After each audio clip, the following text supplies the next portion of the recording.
Good afternoon, everyone. What a strange thing to be alive beneath cherry blossoms.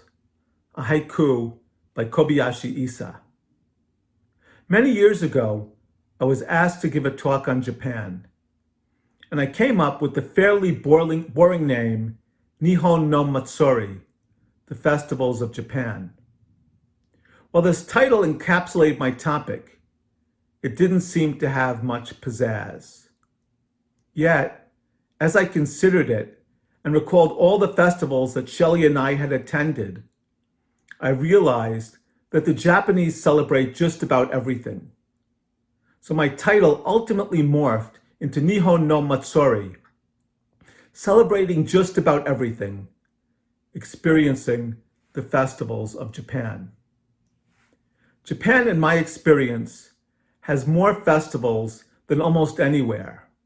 I'm sometimes amazed that anyone has time to work, though of course, the Japanese are workaholics. Sometimes, as on New Year's, the festivals are fairly uniform wherever they're held. But very often, the festivals are much more local and unique, celebrating everything from flowers and vegetables to wind chimes and even calligraphy pens. Even those which celebrate more universal themes, such as fertility, prosperity, or the harvest, may have local idiosyncratic elements. The Hidaka Matsuri, a near-naked giant mud fight, is one really good example.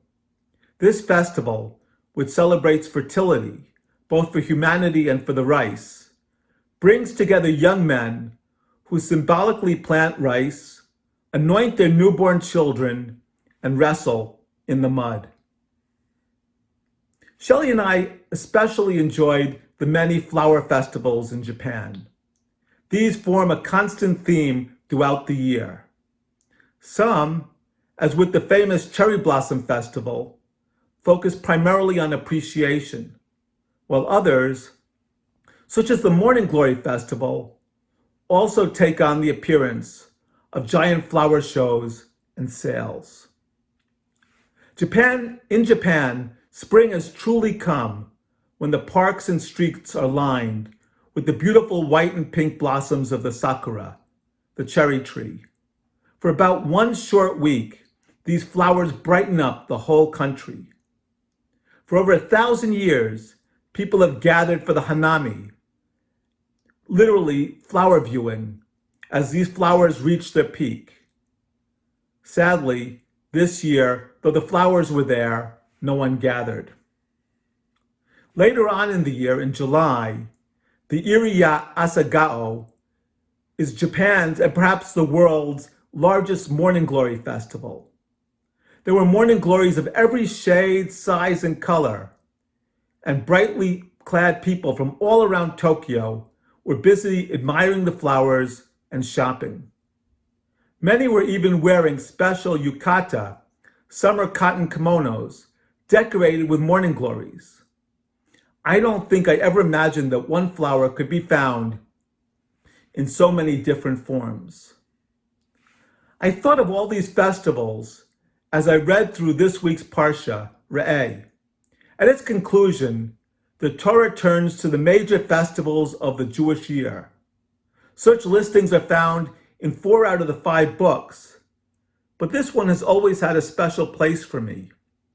It has a wonderful refrain reminding us that when we celebrate, we need to include the disadvantaged within our communities. Only then is our celebration real. The festivals create a wonderful rhythm for the year, reminding us of our connection to the earth and the importance of community. While Jewish festivals don't focus on flowers, they do remind us of our connection to nature and the cycle of the seasons. Both sets of festivals also capture a truth which is found both in Japanese and Jewish tradition. The sacred is everywhere if we but open our eyes. Rabbi Nachman would, I believe, be comfortable with the Japanese celebrations. This Hasidic sage reminds us that the mystical presence of God is found in the beauty and wonder of nature. He suggests that an object such as a flower is ideal as a focus of meditation, allowing us to find the divine essence that underlies all creation. Through our mindful meditation, we move from the diverse beauty of the flower to the essential unity of all that exists. The diversity of festivals in Judaism and in Japan are also a reminder that such opportunities exist wherever we look. These festivals provide an opportunity for us to realize that we are surrounded by holiness. A spark of the divine is found in the flowers as we contemplate and appreciate them. It's also found in the harvest that we celebrate and the rituals we perform. It's found in a rice paddy and a child anointed with mud by his proud parent. Even the daikon and the calligraphy pen are infused with divine presence. Yet, we go through the world with all our focus on possessions and materiality. These festivals ask or demand that we stop and are mindful and appreciative of the wonder that surrounds us constantly. It is only then that we can find the divine presence found everywhere when we truly open our eyes. Shabbat Shalom.